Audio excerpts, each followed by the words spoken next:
Je viens du Pays Basque. J'habite à Bayonne. En fait, je milite dans une nouvelle association qui s'est créée il y a un peu plus d'un an, qui s'appelle ALDA, ce qui veut dire changer en langue basque, et qui travaille sur les quartiers et les milieux populaires du Pays Basque.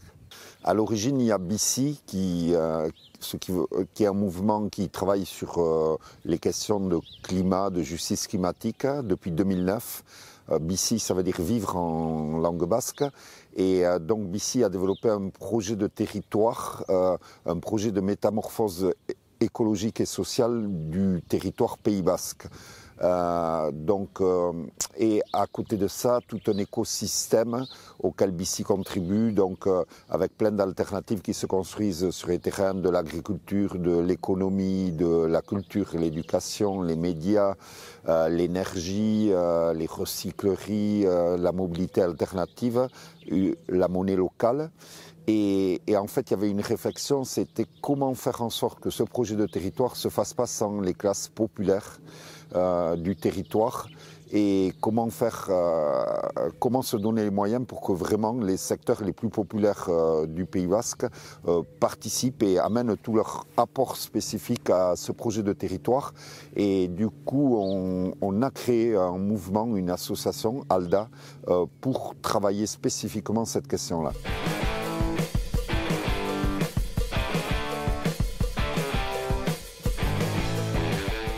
Déjà, l'association qu'on a créée, en fait, c'est une association qui est une espèce de syndicat du quotidien, de syndicat des habitants des milieux et des quartiers populaires. À terme, ce qu'on vise, c'est d'être un mouvement de 3000 adhérents dans un territoire qui a 300 000 habitants. 3000 adhérents parce que ça serait un peu le modèle économique qui nous permettrait d'être indépendants, et parce qu'on pense qu'il y aurait là une vraie capacité de peser sur les réalités, sur les politiques publiques, sur les enjeux locaux, etc. Et notre but, c'est qu'en fait, de sortir les gens de leur isolement qui fait qu'ils sont plus faibles, plus vulnérables, plus résignés, et de montrer aux gens qu'en s'organisant collectivement, on peut changer les choses, d'où notre nom, ALDA, et qu'on a ensemble un pouvoir immense, alors que seul on est complètement massacré par le système actuel. Et du coup, la perspective encore plus globale, c'est que en organisant les classes populaires qui aujourd'hui chez nous sont très déstructurées, très désocialisées, très déconnectées de tout ce qui est parti syndicats, associations, etc. Depuis 30-40 ans, il y a une vraiment désocialisation terrible. C'est d'abord qu'elle soit plus le terreau de l'extrême droite, des intégrismes, complotismes de tout poil, et qu'elle fasse communauté et qu'elles sentent qu'elles sont partie prenante d'une communauté, de ce territoire, et qu'elles amènent leurs propres aspirations, besoins à l'élaboration de ce projet de territoire global de métamorphose écologique et sociale du territoire. Et le but, c'est évidemment pas de le faire que chez nous, mais c'est d'arriver à trouver quelque chose qui articule à la fois mouvement climat, écologie, démocratie citoyenne et justice sociale et classe populaire, et d'arriver à trouver le projet global qui articule tout ça, et pour aussi, en échange avec d'autres territoires, pour s'inspirer de ce qui se passe ailleurs, et pour que nous-mêmes, on puisse servir d'exemple de laboratoire à d'autres.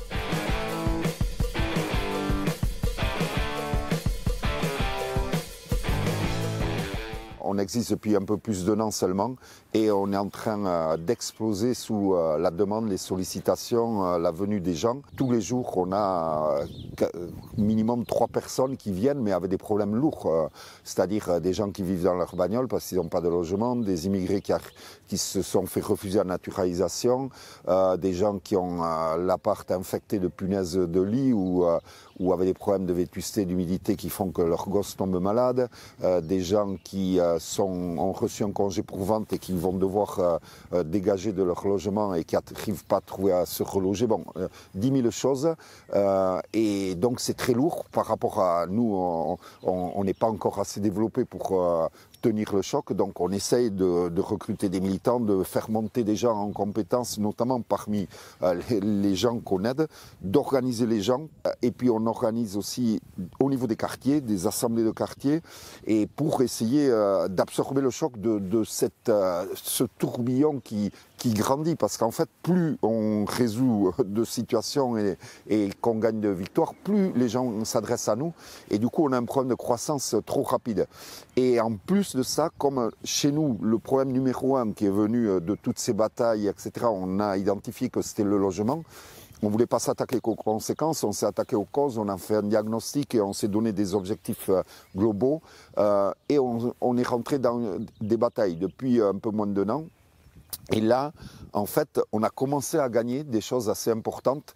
Par exemple, ça va être chez nous le premier territoire qui n'est pas une ville de plus de 200 000 habitants qui va appliquer la compensation, qui va stopper la transformation des logements loués à l'année en meublés de tourisme de type Airbnb, etc. Et on est en train d'essayer de gagner la bataille du plafonnement des loyers, ce qui aussi, dans un territoire comme nous, majoritairement de centre droit et de petites villes ou de territoires ruraux, serait une petite révolution. Et du coup, tout ça nous a amené mais ultra vite à des milliers de sollicitations, à des interactions avec plein d'acteurs, etc. Et du coup, on essaye de tenir le choc et de ne pas exploser en vol. Et après, à plus long terme, c'est comment on arrive à articuler ce qu'on est en train de construire à ce niveau, des classes populaires, du travail social, avec le projet global de métamorphose sociale et écologique. Et du coup, comment on fait le lien entre tout ça pour pas qu'il y ait d'un côté BC ou le mouvement climat et de l'autre côté ALDA et le mouvement populaire social, mais que ça soit un tout.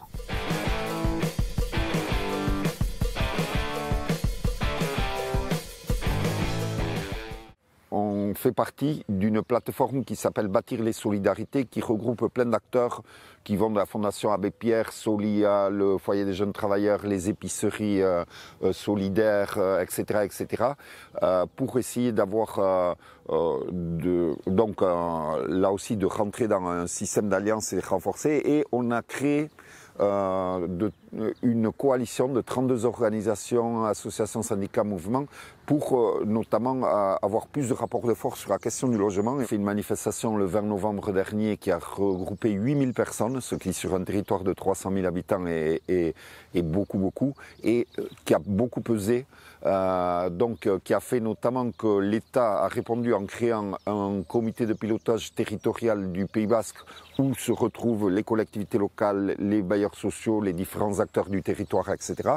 Et nous, on interagit avec, on a un jeu un peu à la fois de pression, d'interpellation, de mobilisation et d'action choc pour demander que ce dossier, par exemple, du logement soit au-dessus de la pile et de l'agenda des décideurs. Et en même temps, on discute et on amène des propositions à ces décideurs, puisque par exemple la compensation, c'est nous qui avons fait le chiffrage de combien de milliers de logements qui étaient autrefois loués à l'année sont passés en 4 ans transformés en meublés de tourisme. Et c'est nous qui avons amené une note juridique à l'agglomération pour leur montrer que cette mesure qui était appliquée dans les villes de plus de 200 000 habitants pouvait l'être également sur notre territoire parce qu'il y avait une dérogation pour les zones tendues et les continuums urbains de plus de 50 000 habitants. Donc on va faire un travail qui est à la fois, on arrive dans des Airbnb et on les occupe et on loge des gens qui n'ont pas de logement ou comme ça, ou des manifs, etc. Mais en même temps aussi tout ce travail de diagnostic, de proposition, etc. Et ça marche puisque ce samedi 5 mars, là, on vient d'adopter pour la première fois en France, dans un territoire qui n'est pas une ville de 200 000 habitants, la compensation dans une version très dure. Et en plus, il y a sur 230 élus que 8 qui ont osé voter contre. Alors qu'il y en avait bien plus contre, mais en un an, on a réussi à se créer un tel climat de pression sociale, de mobilisation avec nous, mais aussi avec tous les alliés, etc., qui a fait et du coup que maintenant, on a lancé notre bataille pour essayer de gagner le plafonnement des loyers. Et du coup, on espère qu'on va gagner ça aussi. Et bon, plein d'autres choses aussi sur le logement social, les BRS, etc.